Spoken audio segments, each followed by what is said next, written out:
Good evening everyone, and welcome to tonight's Enkindle Facebook Live on staying calm during exam season.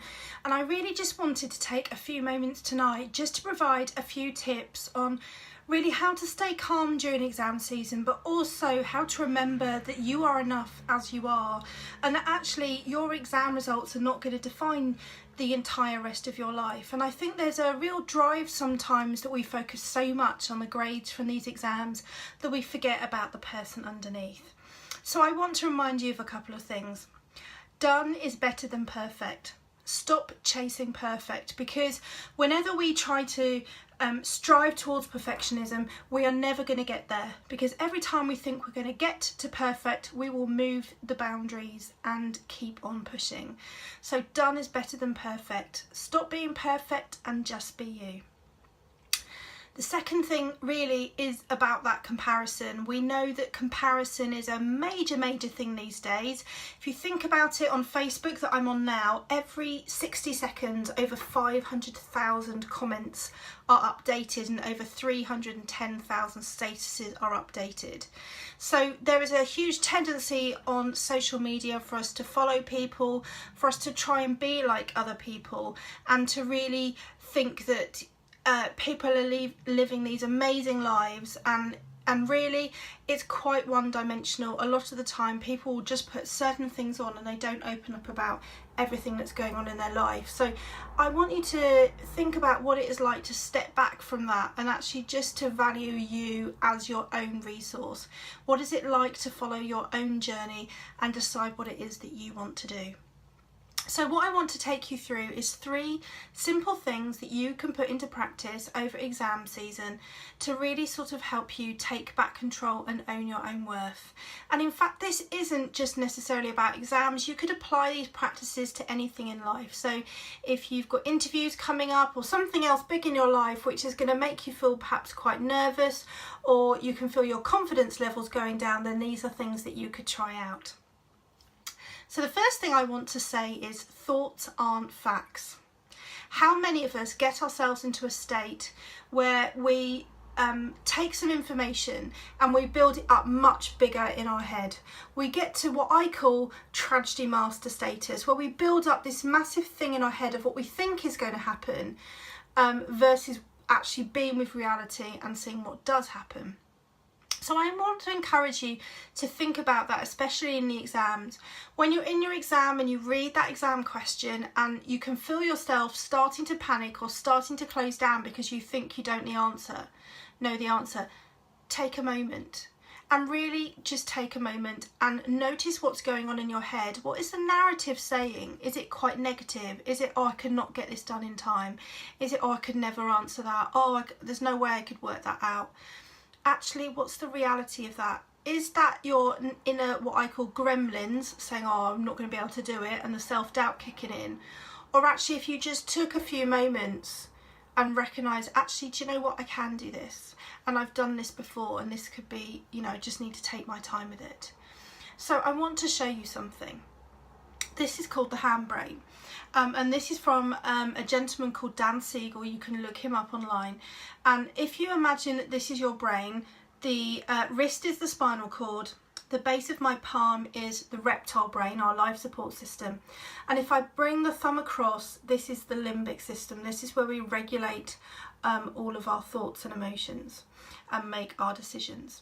If I bring my fingers down like this, this represents the cerebral cortex, the thinking cap of the brain, because it literally caps the limbic system. And the fingers here are the prefrontal cortex, with the middle finger being mindfulness.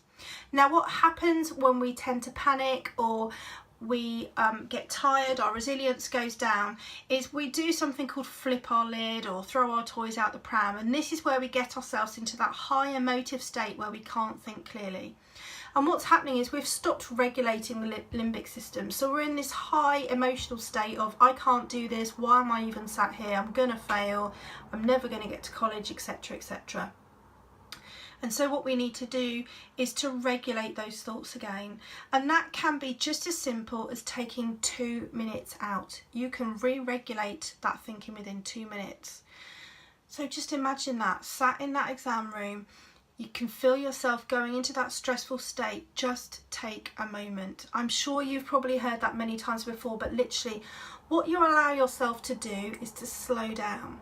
If you imagine just maybe counting in your head up to 4 and breathing in as you do that, then holding it for 4 seconds, then releasing it for 4 seconds, and then pausing.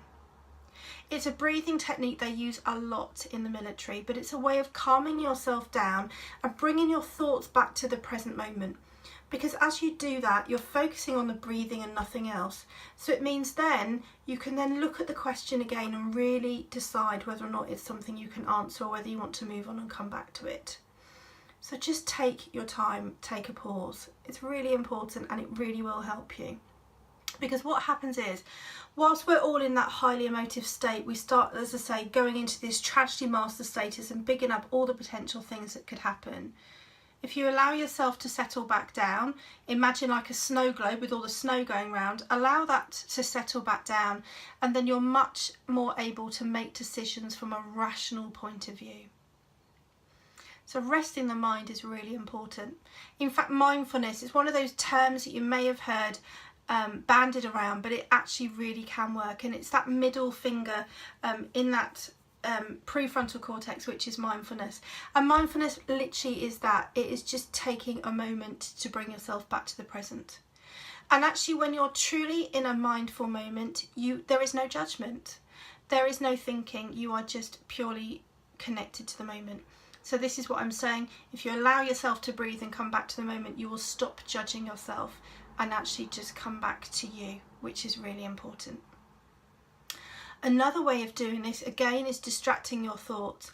And I like to call this the rainbow technique. So again, if you find yourself perhaps when you're revising and your mind's starting to wander off, this is another technique that you can try.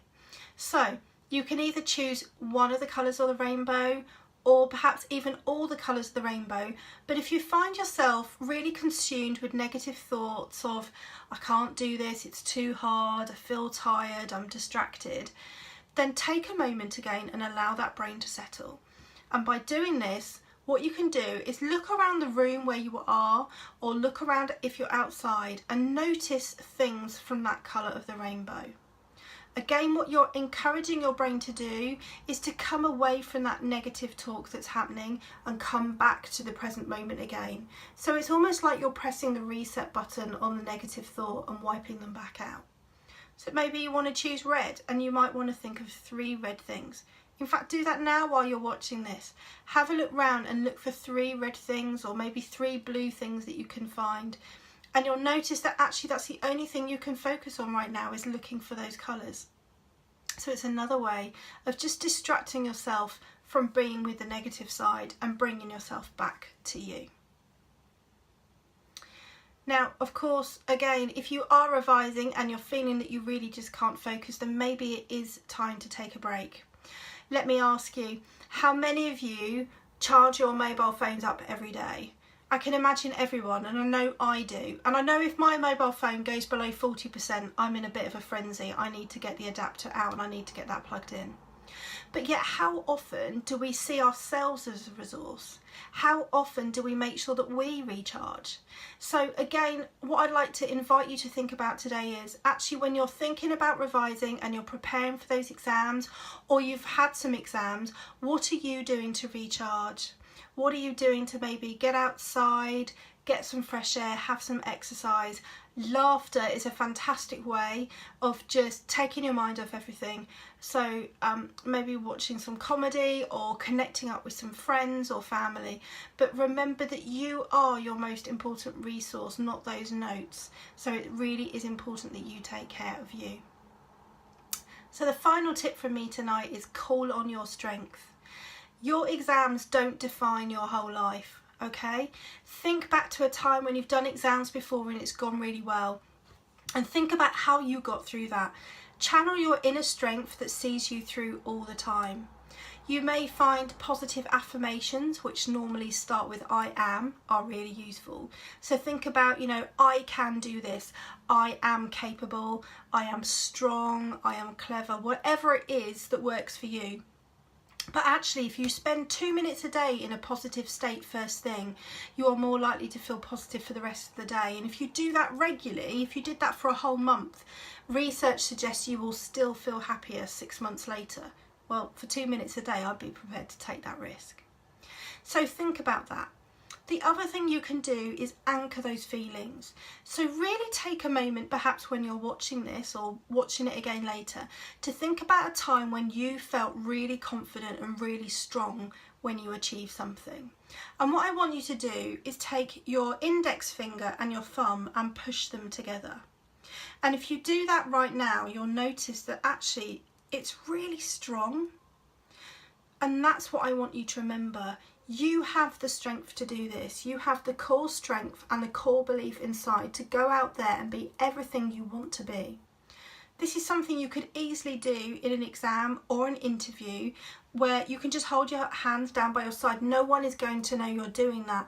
But if you do that regularly and you call upon those thoughts in your head, those experiences of when you felt strong, you'll connect the two together. So actually when you start doing that, you'll be reminded of what's going on and call upon that self-belief.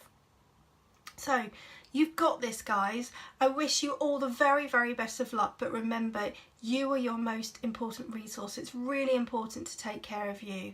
So get rid of that self-doubt. In fact, absolutely exhale that self-doubt, get rid of it, and really start inhaling that confidence and go out there and be the best that you can be, but because you want to.